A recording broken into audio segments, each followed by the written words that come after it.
For me, play by play is really, it's an art. It's a craft. It's something I'm obsessed with. And when I started doing TV, I really appreciated that, you weren't having to be on the action describing everything the same way you are in radio, right? In radio, you have to be the eyes for the listener. In TV, there's some space for creativity that's slightly different than radio since the audience is seeing what they're seeing.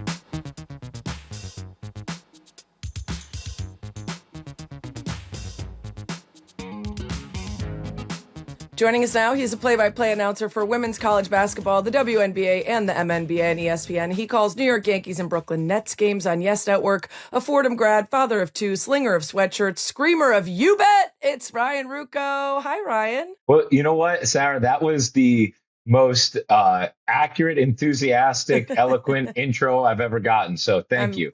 Glad to hear it. I'm wondering if we're going to get to see any of those hoodies in Phoenix, or is it going to be too hot out there? You know what? I actually, when we were talking to the company we were doing this with, I was like, because we were talking about, it was kind of like a crunch timeline. We're like, well, we want to get them out so people could have them by the time they go to Final Four. And I'm like, are they actually going to wear them in Phoenix though? Because it's really hot there. Yeah. But we'll see. You know what? It was hot in Fort Worth too, and a lot of people were in hoodies inside the arena because it's chilly in arenas. Yeah. In warm places like that, they tend to over AC it in the inside so that you've got to have, multiple outfits. It's youbetshop.com if people want to rock the merch. I did just talk to Jane Perry, who's organizing the Final Four in Phoenix, and she said when everyone was leaving the WNBA All-Star there, they were all rocking their orange hoodies in the airport. So there's still a chance that you're going to be selling some sweatshirts. or slinging them, as you said. I love it. Slinging them. Well, let's start there because I've heard you tell the story about your signature call, and I actually love that there's more to it than just, happening upon it. So can you share it here? Yeah. For me, play-by-play is really, it's an art. It's a craft. It's something I'm obsessed with. And that was the way, I always took an interest in announcers growing up. But then the way I was really taught it from my mentor at Fordham at WFUV, my radio station there, the radio station at Fordham, Bob Aarons, was through the Marty Glickman style. And it was really about, the mechanics of it and the touch and the differences in the mediums and the differences between radio and TV. And when I started doing TV, I really appreciated that, you weren't having to be on the action describing everything the same way you are in radio, right? In radio, you have to be the eyes for the listener. In TV, there's some space for creativity that's slightly different than radio since the audience is seeing what they're seeing. And I've always thought, because of the way I was taught, you can't manufacture a signature call, right? Yeah. You can't, you don't want to become too shticky or hokey, it has to be natural. So I was trying to come up, I realized that on TV, you have these moments where you're creating anticipation and you're trying to pay it off. That was one thing, actually, to bring it back even further. I got to observe Joe Buck in the booth when I was 21, and he was talking to me about the difference between radio and TV. And he brought up how you're setting up anticipatory moments for the audience in a different way than just having to describe it as it's happening on radio. Mm-hmm. And so I think about it and I say, okay, I kind of can do that, especially from the 3-point line. Like if someone's getting hot, will she hit again? Or, is it going to be 6 of them or whatever? It's things that you couldn't really do on radio because the audience would be lost, Yeah, but on TV, 6 of you what? can. Are there too many players on the court? Exactly. So, and I was thinking kind of about a call and response. And suddenly I was like, oh, you bet is a way to respond to that if they make it, right?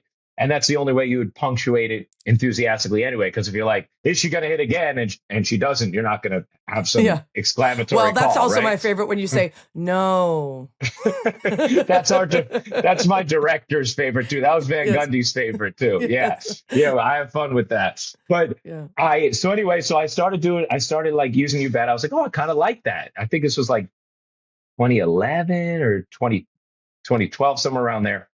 And then I started using it more, and I just started being like, oh, I think this is my call. Yeah. And so I was using it a lot in games. And then Tim Corrigan, who's our boss overseeing NBA and WNBA at ESPN, he called me one day. I could still remember where I was. I was at this smoothie shop I used to go to near my old apartment on 85th and 2nd. Smoothie shop was on 85th and 3rd. And he was like, hey, he's giving me, different feedback and whatever. He's like, you got something with you bet. It's a really good call, which he doesn't dole out compliments unless he means them. So I was like, okay, good. And he was like, but you use it too much. You should be more selective, make it more meaningful. And he was like, it doesn't have to be a game winner all the time, but something meaningful within the course of the game. And from that moment on, I was more strategic about it. And then, it gets attached to different moments, different players. Certainly Caitlin has had an enormous effect on helping popularize it. And all of a sudden it becomes a thing. And it's pretty cool for me. Now I'm in arenas, especially in the women's basketball circles, and everybody's just like yelling at me, you bet, hey, can you record? You bet on my phone. It's great. Cute. It's very endearing. Yeah. I just like the call and response. It makes so much sense. And it pays off these moments of anticipation, which is great. We haven't gotten to hear a lot of you bets in the last couple rounds of the tournament. A lot of blowout wins, so not a lot of big time shots. The excitement isn't there quite the same way. Per ESPN research, the Elite Eight games were decided by an average of 23 points per game. That's the largest average margin of victory in the round all time. I'm not that surprised coming into the tournament. This Final Four to me was a clear tier above the rest this year. Did you feel the same coming in? I did. I felt the same coming in. And honestly, it's tough when you know it going in, because normally the tournament and the drama of it, it generates these incredible moments and awesome forever highlights and memories, and you get such a high from the broadcast and the games that you call. And I kind of knew it was going to take something unique for that to happen in these rounds. And it just, they've been blowouts. They've been mostly not. We got a couple. But looking in the games I thought would be really good were Duke, LSU, and Vandy, Notre Dame. And both of those games were great. I didn't get to call either of those games, but both of those games were great.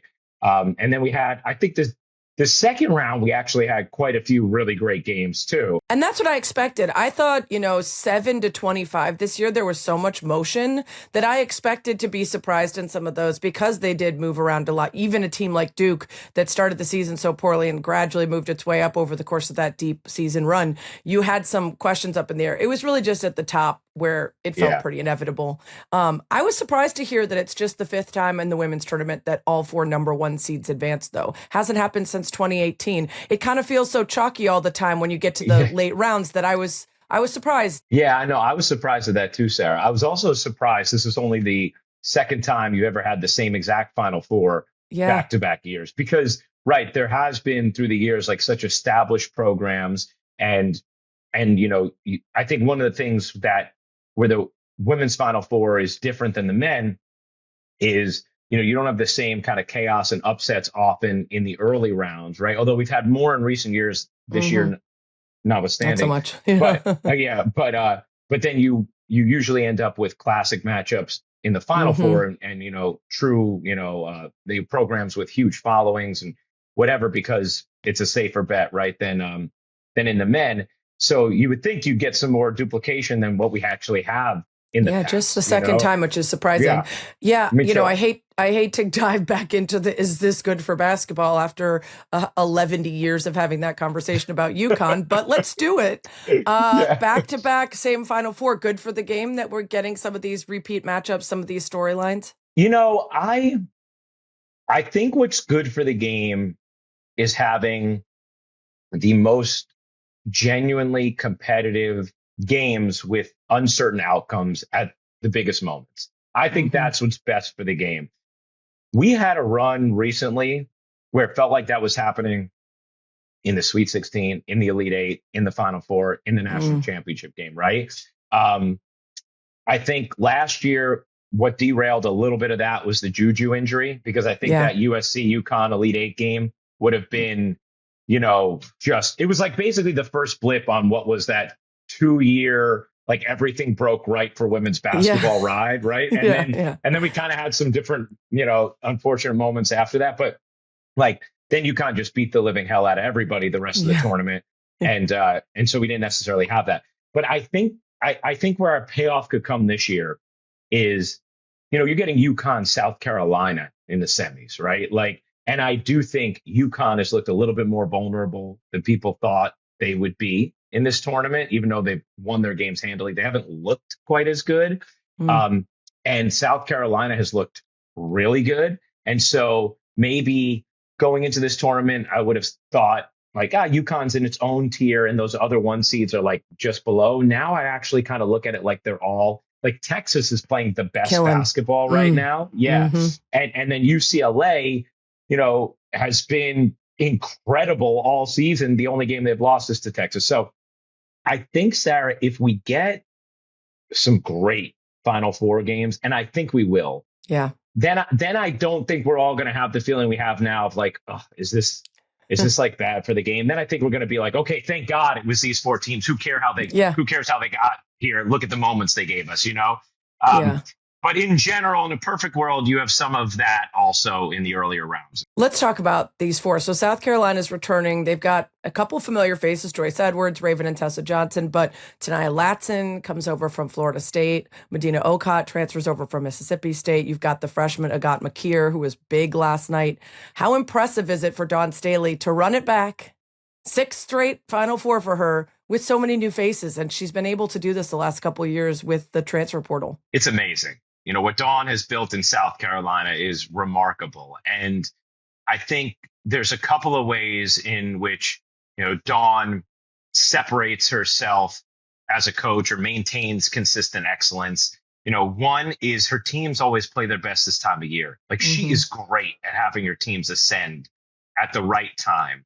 And if you would have watched South Carolina earlier in the season, you might have really thought like that team is incredibly vulnerable. And, I'm not so sure it's a given they're going to the Final Four. And then she gets them to a point where, you're watching them in late February and you're like, oh my gosh, of course they're going to go to the Final Four, and that's what she does. And I think if you look at their last couple months, their only blip was the SEC championship game. And there were some mitigating circumstances there. Now, Texas is incredible and they played great, but Tessa Johnson and Raven Johnson were both like a little nicked up in that game. One was dealing with cramps and Tessa didn't seem quite right. Raven was dealing with cramps. Tessa didn't seem quite right.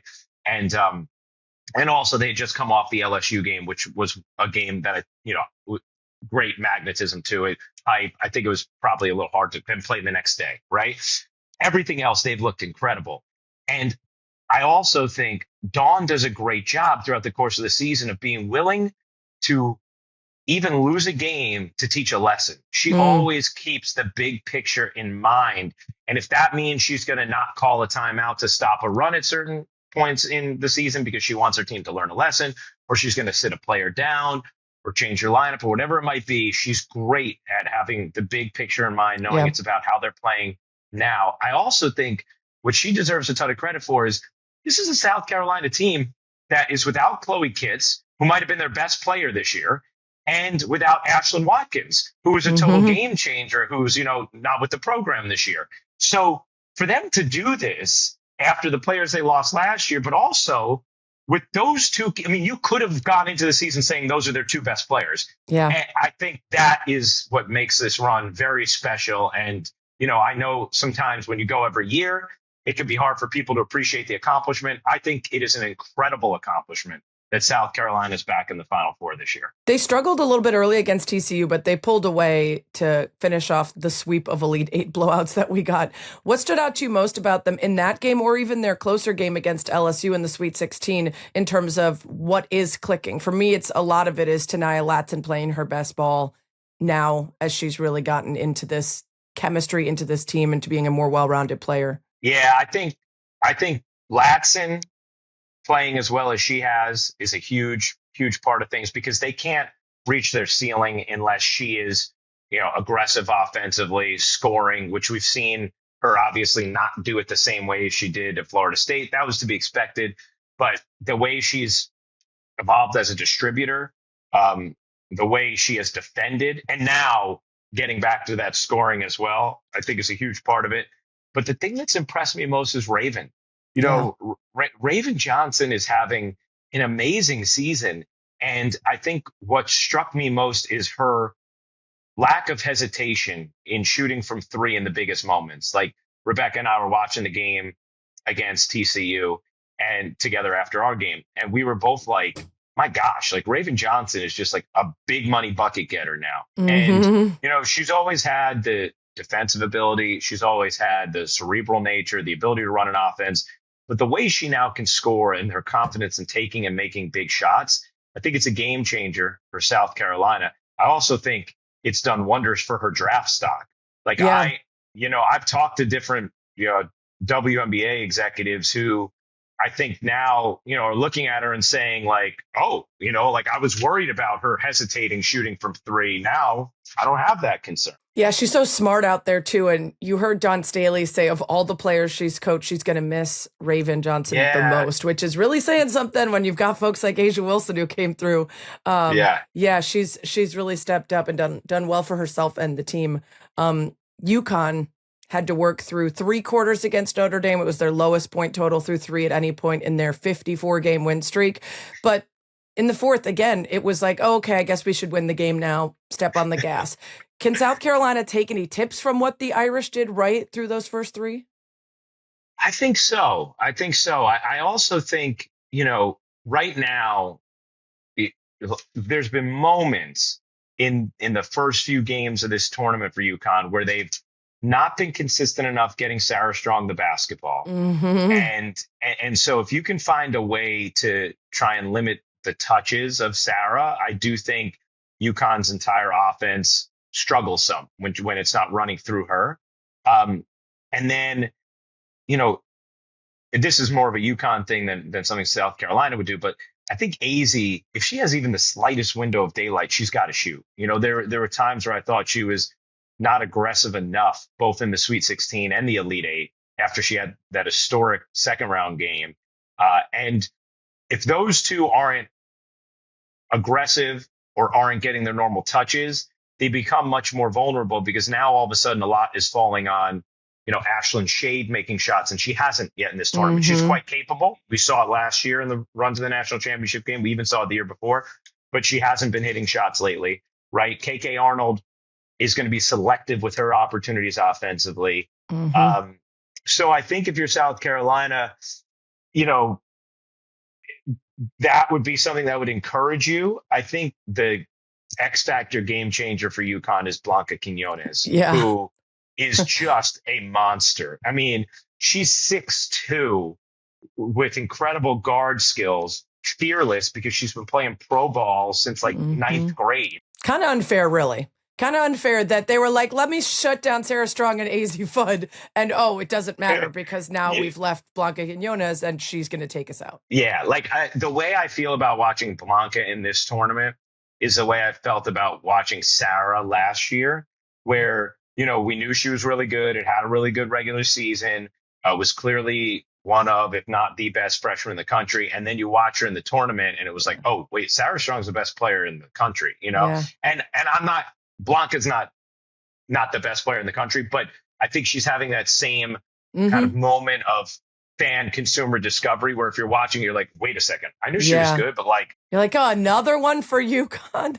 But that's the thing about UConn is like, they're so good and so dominant that we're like, yeah, they haven't looked that good and they're winning every game by 20 plus points. And when their best players have an off night, it literally doesn't matter because somebody else goes off like Bianca Quinones. So I'm still firmly in the court of UConn winning that one. I think as great as SC has looked, they're a lot more inconsistent and rely a lot more on somebody being hot. And UConn relies on fundamentals, depth, every player being able to do what they do and figuring it out. But yeah, I mean, I'm hoping it's a close one. I'm really a little bit less certain about the second game.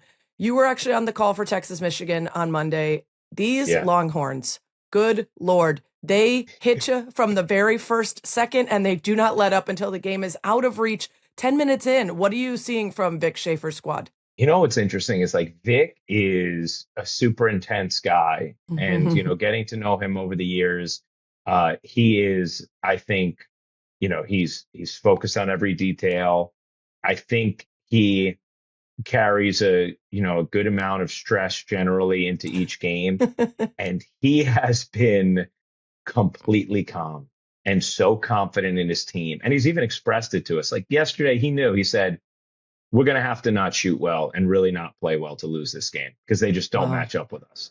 And, for a coach to say that on the morning of one of those games, like, they feel good. Mm-hmm. Gino, we sometimes will get those vibes from Gino at times too, where like he just knows it's going to take something, really unique for them to lose a game, and Vic has had that air to him in these matchups over the Sweet 16 and now the Elite Eight. And, I don't know he's going to have that feeling going into UCLA, but I think what it's representative of is how well Texas is playing offensively right now. Because defensively, that's been there. And Vic was talking to us about that the other day, too. He was like, over the last 6 years, I've spent so many games where I'm sweating out every possession because I know we're going to have to win this game in the 50s or the 60s and win it with our defense because we can't really score. He's like, y'all, it's a lot easier when you're putting the ball in the hoop. And they are really putting the ball in the hoop right now. Like, they are playing the best basketball in the country as we enter the Final Four. And they're so deep. Like, they barely had to use Aaliyah Crump, who's a dynamic scorer off the bench if they need her. And then they've also been, they kind of play a carousel of bigs that, is it going to be Brea Cunningham or is it going to be Kyla Oldacre? Oh, they're both going to play well. They each get 20 minutes. Let's just put Madison Booker on the bench for a while and still pull away. Right. Exactly. Like, is Ashton Judd going to get some minutes? Oh, she'll contribute. Oh, Taya Sidbury, you haven't seen her in a week? That's okay. Now she's going to impact the game. Like, they really do have, and I think Vic's done a nice job of pressing the right button when he's needed to. It almost reminds me some of what Dawn did 2 years ago when they won the national championship, when she had a really deep team and she just had such a great feel for when she was going to push which button. Oh, it's time for Mylasia. Okay. No, Tessa Johnson needs to come in. All right. And no, we're going to let Raven run this one out.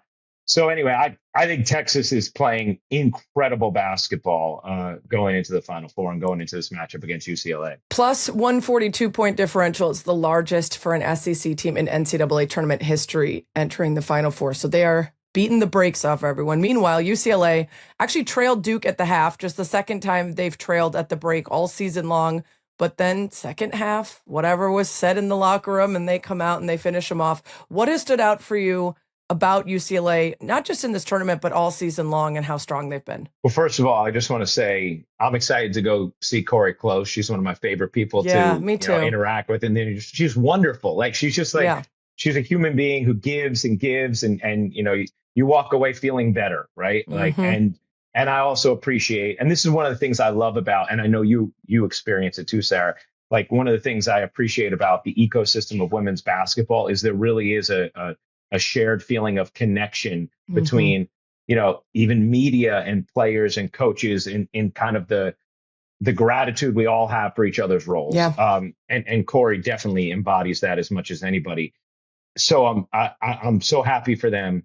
I think what's really impressed me is their resilience. They've been tested in these games and they've played really well in the second halves and specifically fourth quarters in these games in the latter rounds. And I think, they have, rightly or wrongly, at times been given a stigma of, are they tough enough?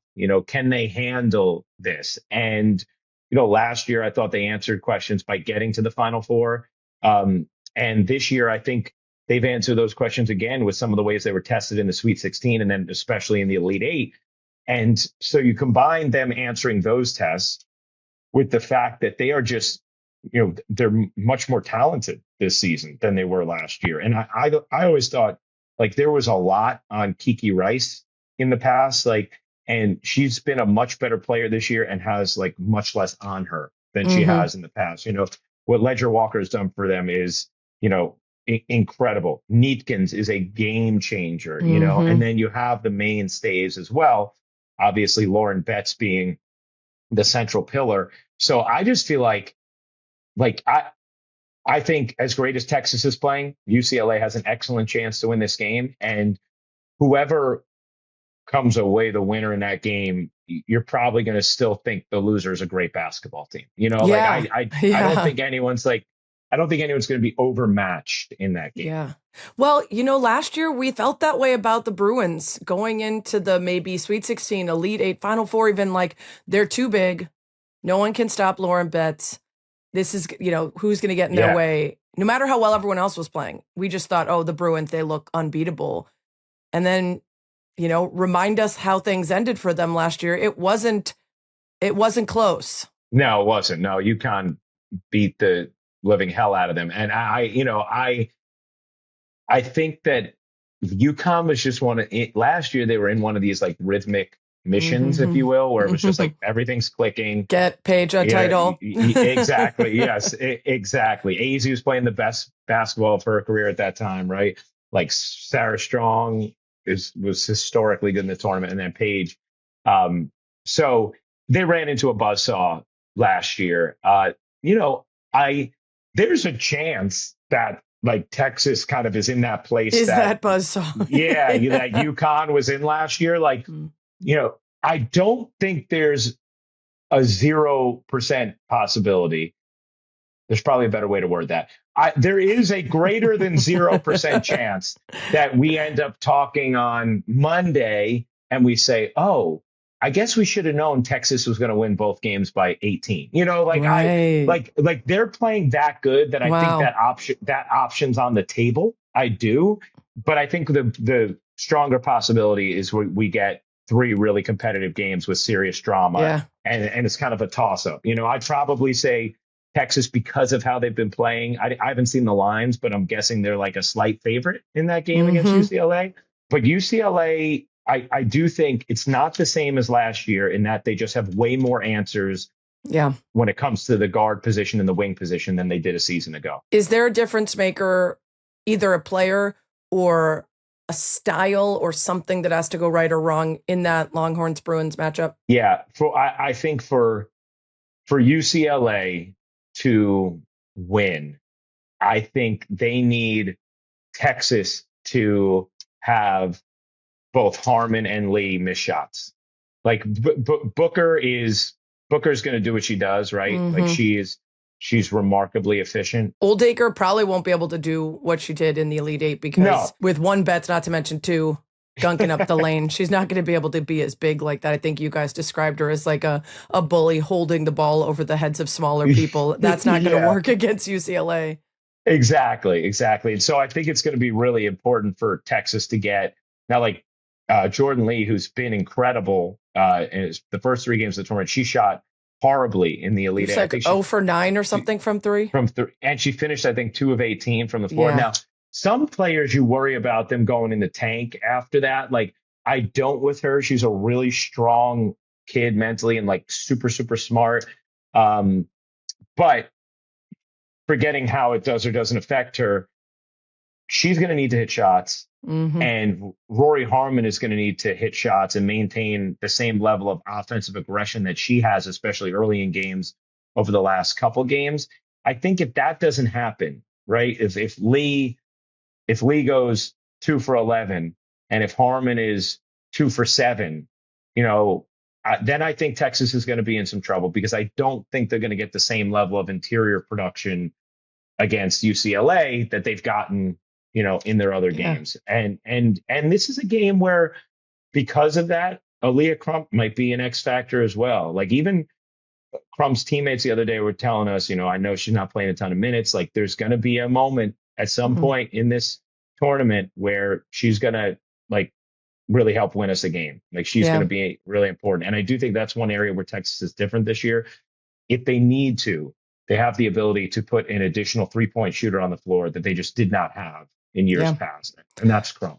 Well, and hopefully UCLA has been working on that full court press break because just watching teams try to inbound the ball against Texas has been an adventure. Well, I think I got the note here somewhere. I think they have forced 35-second violations this year. And I believe it is 35-second violations. It's 16 more than any other D1 team. They forced 16 more 5-second violations than any other D1 team. There's the most from us. It's not that common. Most teams, first of all, aren't press in full court, especially early in games like that, but to be that effective. And actually we did see, and I don't know how much of a correlation there is, but we saw UCLA pick up a handful of shot clock violations, which they'd only done twice all season and then multiple times in the last game. So, clock awareness and handling the pressure in those moments, that'll be big early in that game against Texas so they don't get out of rhythm. What are you most excited about in general about heading to Phoenix? Can be basketball or otherwise. Well, I mean, I'm most excited to get cocktails with my good friend Sue Bird. That's what I'm most excited about. That's first on my agenda on the off day. But in addition to Negronis with Sue, nice. I am. Sounds like a show. It definitely could be. Maybe that'll be the name of a future podcast. Yeah. I honestly, I'm really excited just to sit there courtside, to feel the atmosphere. Phoenix is a wonderful women's basketball town. The X Factor, the Mercury crowd has been incredible for decades.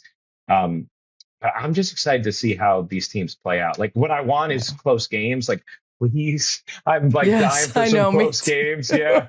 And I do believe we have 4 teams, like you set the table for off the top, Sarah. We have 4 teams who are so clearly a tier above everybody else this year that I do believe we are primed for some classic matchups where there is not only genuine intrigue about who will win, but where you're looking at these 4 teams and you're saying all 4 of these teams are natty worthy. That's not always how you feel going into a Final Four, right? There's usually like one team that you're like, I'm pretty sure they were good enough to get here, but they're not good enough to win it. This year, I genuinely think all 4 teams are good enough to win it. And so I'm excited to see how it plays out because I think there's some real intrigue and drama there. And I'm just thirsty for some close games. Yeah, ditto. Okay, before I let you go, I want to do a quick speed round to pick your big brain. Yeah. And these are tough questions for a speed round. I'm just going to give you a buzzword and you just tell me whatever comes to mind. Take, opinion, question. I really just want to be thinking going forward, using whatever's up there in your brain, maybe something I haven't thought about. So let's go NCAA versus house payments. NCAA versus house payments. Yeah. Are you with Gino that Title IX's basically out the window at this point because no one's doing that equitably? You know what? I'm with Gino on most things. Like I think the first thing I think of when you say that, honestly, is like what he was thinking about or what he was talking about the other day with like just getting teams floor time and making sure they can shoot on the hoops that they're going to be playing on and the value of that. And I do think in general, when these established coaches, and I know I'm kind of going off from what you said, but when a Gino says something, when a Dawn says something, right? When a Kim Mulkey says something, when a Corey Close says something, when a Vic Schaefer says something, I think our approach needs to be curiosity instead of defensiveness if we're the NCAA. Okay. And this goes for any governing body. If the central figures that are lifting up your sport are collectively sharing some sort of grievance or complaint, instead of the instinct being to be defensive, I think the instinct needs to be curious. So if Gino is raising red flags about what can happen to Title IX as a result of the current system, I think we all need to get real curious about, what kind of a problem that could be for the equity of women's sports. And I hope that curiosity is followed up on. You touched on the regional sites too, which, that's going to be in place for the next 5 seasons. That doesn't mean they can't still look into some of the problems that have been created by the way they currently have those 2 sites set up, as Gino was complaining about. Okay, Iowa State transfers. Bill Fennelly is like an all-time great coach. Yeah. And it was surprising to me because I feel like he runs such a sturdy, stable program. Hilton is an amazing place to play. That community loves its team. They've been selling out women's basketball games, long before it was in vogue. I don't know. I wonder how much longer is Bill going to do it? I have no knowledge about that, but is there anything going on to that? I have no idea. But I was genuinely surprised seeing that because I feel like he does such a great job with that program. But clearly this year, there was something off. Something was off. They started off so well, and then it just fell apart. And listen, Audie Crooks has been such an amazing person there, not just player. So you'd hate to see her leave. And yet I also would love to see Audie Crooks in the way that Tania Latson got to her first Sweet 16, first Elite 8, like a great player getting to be on the highest stage. I want Audie to be somewhere where the country can see her more regularly and she can shine the way that she does at Iowa State. But it's going to be tough with all those transfers. Okay, WNBA's compressed off season. A bomb cyclone of interest is what I remember talking to a player at some point during the off season, and they were talking to me about like just like, oh, what's going to happen timeline wise with everything, and I was like, well, look, as long as you guys get a CBA done in time, you're going to have like this unbelievable run of just interesting things going on in the world of women's basketball, from the CBA being signed to Selection Sunday to the tournament to expansion draft to free agency and Final Four, W draft, start of the season. So I think I'm just excited for the rush of dopamine that we're going to get from every the day. Schedule. Every day, exactly. Piece of news. No sleep, team no sleep until, especially for the GMs of the teams that have like no players on their roster as of right now and are hustling. Well, Ryan, it was so great to talk to you. I would ask you how your brackets are doing. I imagine you're not allowed to have them. So how are your kids' brackets doing that they definitely filled out for themselves? They totally did. They're doing great. They felt pretty. Evie, my 4.5-year-old, she felt pretty confident about all 4 1 seeds. Great. So she did a great job. Glad to hear it. Me too. Tell Evie I'm with her. Ryan, this was so great. Thanks for turning around so fast after last night's game to hang out with us. Yeah, no, thank you, Sarah, for like all you're doing. And first of all, you're just great at what you do, regardless of what you cover. But it's so nice to have like this kind of platform and program for women's sports and what you've built and are building. So thank you for having me. I appreciate it. I appreciate you saying that. We waited too long to get you on, but now you're in the fam, so you'll be back. All right, good.